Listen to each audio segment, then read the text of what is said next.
जीवन दर्शन के अंतर्गत आज हम बात करेंगे प्रेम और स्नेह की। इस दुनिया की सबसे यदि कोई मूल्यवान वस्तु है तो वह है प्रेम, वह है प्यार, वह है स्नेह।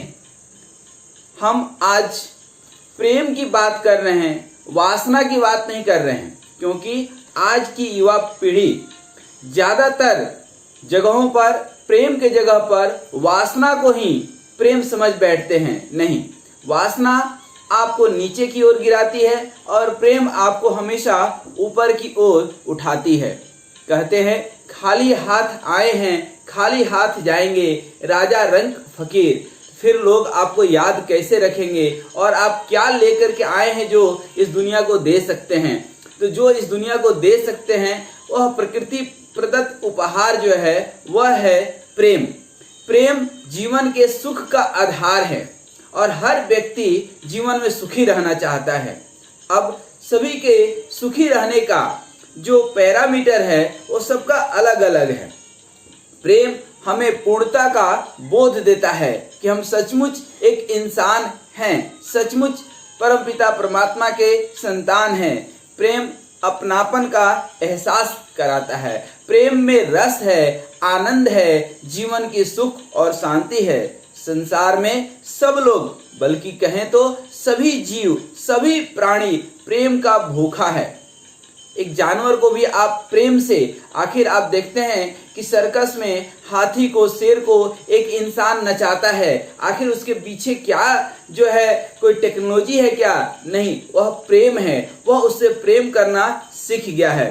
कुत्ता बिल्ली भी उसी के पास जाना चाहते हैं जो उसे दुलार करते हैं, प्रेम करते हैं। बच्चे उसी के पास जाते हैं जो उनसे प्रेम करता है, जो उनसे प्यार करता है, जिससे उनको स्नेह मिलता है। स्त्री तो पति का प्यार पाने के लिए माता पिता, भाई बहन, घर द्वार सब कुछ, यहाँ तक कि अपनी आबरू भी छोड़ करके पति के यहाँ चली जाती है। तो इस प्रेम में कुछ तो है, इस प्रेम में कुछ तो है। नहीं होता तो इसके पीछे न जाने इतने लोग क्यों पागल होते। चाहे अभी तो ये हम सांसारिक प्रेम की बात किए, जब आध्यात्मिक प्रेम की बात करेंगे, क्योंकि 3 स्तरों पर प्रेम होता है, सांसारिक, मानसिक और आध्यात्मिक। अब इस प्रेम में जो है कुछ तो है जिसके लिए इतने लोग पागल हैं, चाहे वो भगवान के भक्त हों या यह सांसारिक प्रेम हो। हमको वह आदमी सबसे अच्छा और सबसे सुंदर इस दुनिया का लगता है जो हमको प्यार करता है, जो हमसे प्रेम से 2 शब्द बोलता है। आज यही प्रेम विलुप्त होते जा रहा है। भले ही वास्तव में वह आदमी कितना भी बुरा हो, कितना भी कुरूप हो, कुछ भी क्यों ना हो, बल्कि यदि वो हमसे प्रेम करता है तो हमारे लिए दुनिया में सबसे सुंदर कोई है तो वही है। मजनू ने किसी से पूछा था, लैला तो उतनी सुंदर भी नहीं है, फिर तुम उसके लिए इतने पागल क्यों हो?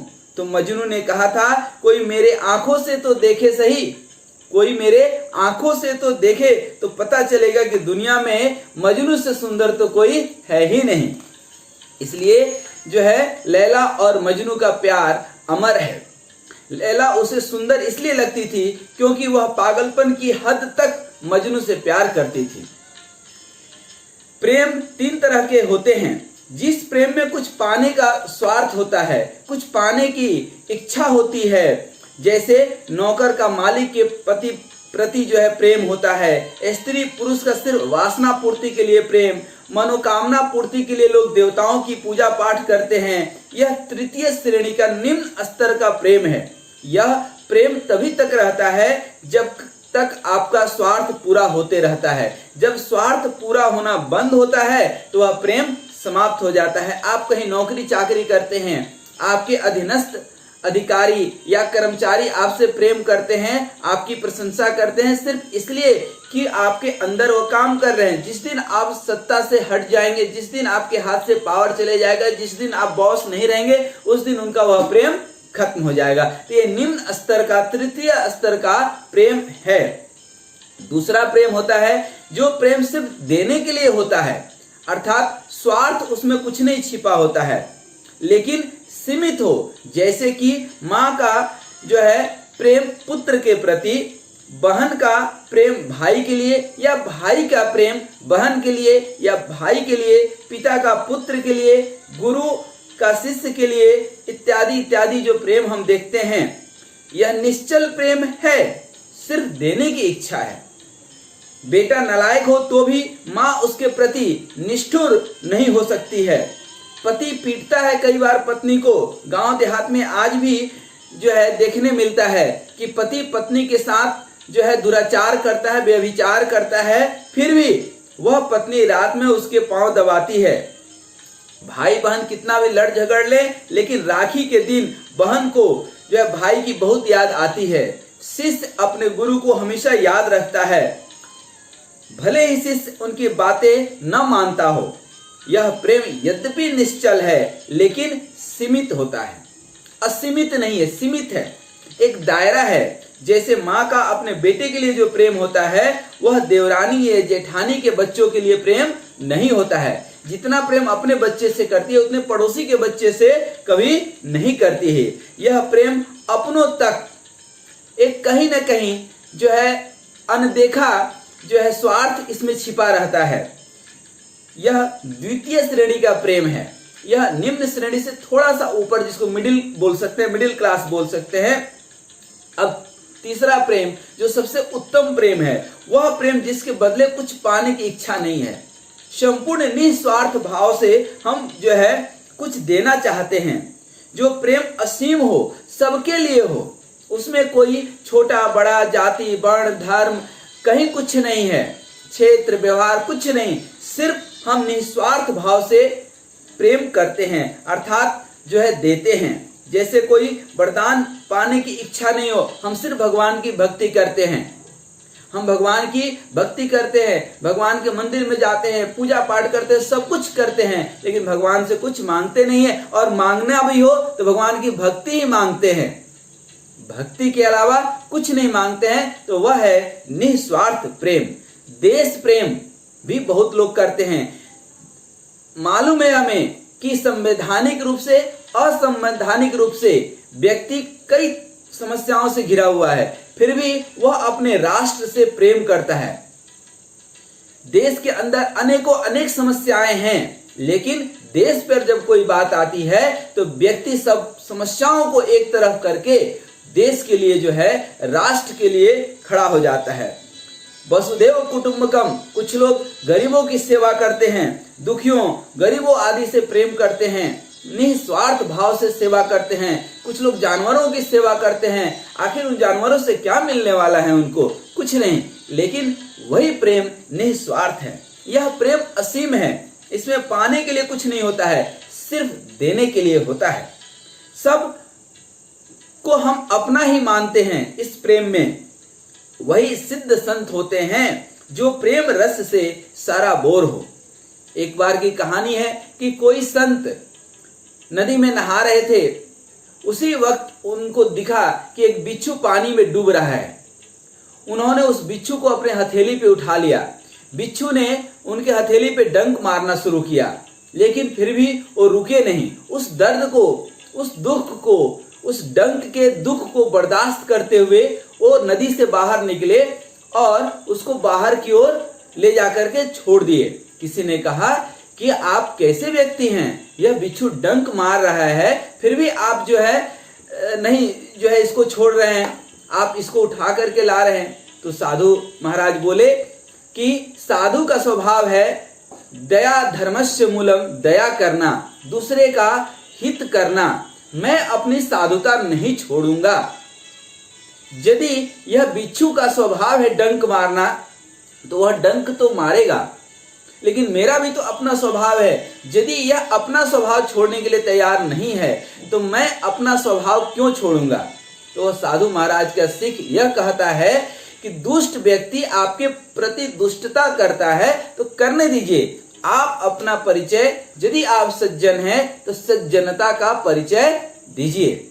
गोस्वामी तुलसीदास महान संतों में से एक ऐसे संत है जो अपने महाकाव्य श्री रामचरितमानस के शुरुआत में ही संतों की वंदना करते हैं, गुरु की वंदना करते हैं, और तो और दुष्टों की भी वंदना करते हैं, दुष्टों से भी प्रार्थना करते हैं। ये होती है असीम प्रेम, ये होता है निस्वार्थ प्रेम। अर्थात यह तृतीय श्रेणी का प्रेम जो है सबसे उत्तम श्रेणी का प्रेम है। किसी ने ठीक ही कहा है, प्रेम जब किसी का अनंत हो गया तो रोम रोम उसका संत हो गया। संत मतलब प्रेम, संत यही है। संत मतलब सरल हो गए, सहज हो गए, सबके लिए हो गए, यही तो संत हैं। कुछ मूर्खों को तो संतों में भी जो है गलत फाहमी या गलतियां दिखती है, क्योंकि उसको गलत देखने की आदत होती है। जो दुष्ट व्यक्ति होता है, गलत व्यक्ति होता है, वो हर जगह गलत खोज लेगा। उसको संतों में भी जो है आसाराम बापू दिख जाते हैं, संतों में भी जो है रावण दिख जाता है, संतों में भी जो दुर्जन संत हैं वो दिख जाते हैं। अच्छे संत उसको नहीं दिखते क्योंकि वो दुर्जन है ना। उसको गोस्वामी तुलसीदास नहीं दिखते हैं, उसको स्वामी विवेकानंद नहीं दिखते हैं, रामकृष्ण परमहंस नहीं दिखते हैं, अरविंदो नहीं दिखते हैं, ठीक है ना। ऐसे महान संत उसको नहीं दिखते हैं। लेकिन ये दुर्गुणों से भरे हुए जो लोग हैं वो उसको दिख जाते हैं, क्योंकि वो खुद दुर्गुण से भरा हुआ है। तो यह हम बात कर रहे थे कि प्रेम है। तो कहते हैं ना कि जब प्रेम किसी से अनंत हो गया तो रोम रोम हमारा संत हो गया। यह संतों की जो प्रेम है, भगवत जो प्रेम है, वही उत्तम श्रेणी की प्रेम है। जब यह प्रेम होता है तो कोई बुरा नहीं लगता, सब अच्छा लगता है। एक आतंकवादी से उसकी माँ प्रेम करती है, सारा दुनिया घृणा करता है, लेकिन उसकी माँ प्रेम करती है, उसके परिवार वाले प्रेम करते हैं। हालांकि वह स्वार्थ वाला प्रेम है, लेकिन यह प्रेम ही सुख का आधार है।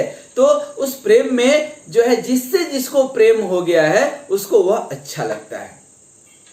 कोई पराया नहीं होता। जब उत्तम श्रेणी की प्रेम होती है सब अपने लगते हैं, तब किसी के प्रति कोई कटुता, ईर्ष्या, द्वेष, घृणा कुछ नहीं रहता। क्योंकि जब तक यह सब रहेगा तो प्रेम नहीं हो सकता। राग, द्वेष, अहंकार, ठीक नहीं, इन सब जितनी भी नकारात्मक चीजें हैं यदि आपके अंदर है तो फिर निस्वार्थ प्रेम हो ही नहीं सकता है। मनुष्य जब इन दुर्गुणों से रहित हो जाता है, बिल्कुल अलग हो जाता है, तब वह कितना आनंद से भर जाता है इसकी कल्पना आप नहीं कर सकते हैं। हमेशा सकारात्मक और आनंद से भरा रहता है, अनंत शक्ति से भरा रहता है, अनंत सुख से भरा रहता है। वह तो स्वयं में देवता हो जाता है, वह स्वर्ग में रहता है। अर्थात जहां रहता है वहीं स्वर्ग सा सुख जो है बटोर लेता है। क्योंकि जो आप देते हैं वही पाते हैं। और हमने अभी बताया कि दुनिया में सुख का आधार प्रेम है।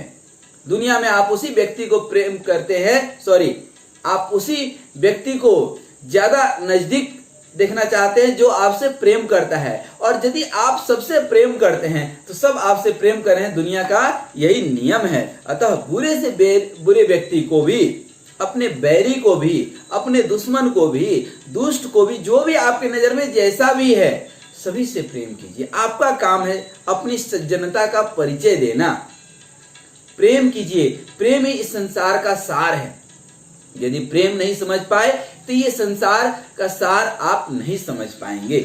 अतः बुरे से बुरे व्यक्ति को अपना मान करके उसे प्यार दीजिए, स्नेह दीजिए, वह आपका हो जाएगा। और वह आपका नहीं हो जाएगा तो आप तो उसके हो जाएंगे, और आपको जीवन में इतना प्यार मिलेगा कि आप संभाल नहीं पाएंगे। और हमने यही तो बताया कि यही प्रेम सुख का आधार है, शांति का आधार है। इसलिए जाते जाते हम सिर्फ इतना कहना चाहेंगे कि प्रेम बिखेरिए। यह प्रेम की कोई कीमत नहीं है, ये बेशकीमती है, लेकिन आपको कोई कीमत नहीं चुकाना पड़ रहा है। यही एक दुनिया में मात्र चीज है जो आप निस्वार्थ भाव से जितना देंगे उतना तो मिलेगा ही मिलेगा। इसमें कोई आपकी आर्थिक परेशानी नहीं है, कोई भौतिक परेशानी नहीं है, कोई मानसिक परेशानी नहीं है, कुछ नहीं है, आपका कुछ नहीं लगना है। दुनिया में मुफ्त यदि कोई चीज है तो वह है प्रेम की आप दे सकते हैं। कहीं भी इसका कोई नकारात्मक उदाहरण आपको जीवन में नहीं मिलेगा। जाते जाते फिर से अंतिम में हम यही कहना चाहेंगे कि हम प्रेम की बात किए हैं, वासना की बात नहीं किए हैं। आइए हम सब एक दूसरे से प्रेम करें, निस्वार्थ प्रेम करें। तब क्योंकि उम्मीद रख करके प्रेम करेंगे, स्वार्थ रख करके प्रेम करेंगे तो भविष्य में फिर से दुखदायी हो जाएगा। इसलिए आइए हम सब एक दूसरे से अनंत प्रेम करें, निस्वार्थ प्रेम करें, सब सुखी रहें। जो है इन्हीं शुभकामनाओं के साथ आप सब स्वस्थ रहें, मस्त रहें और मुस्कुराते रहें। धन्यवाद।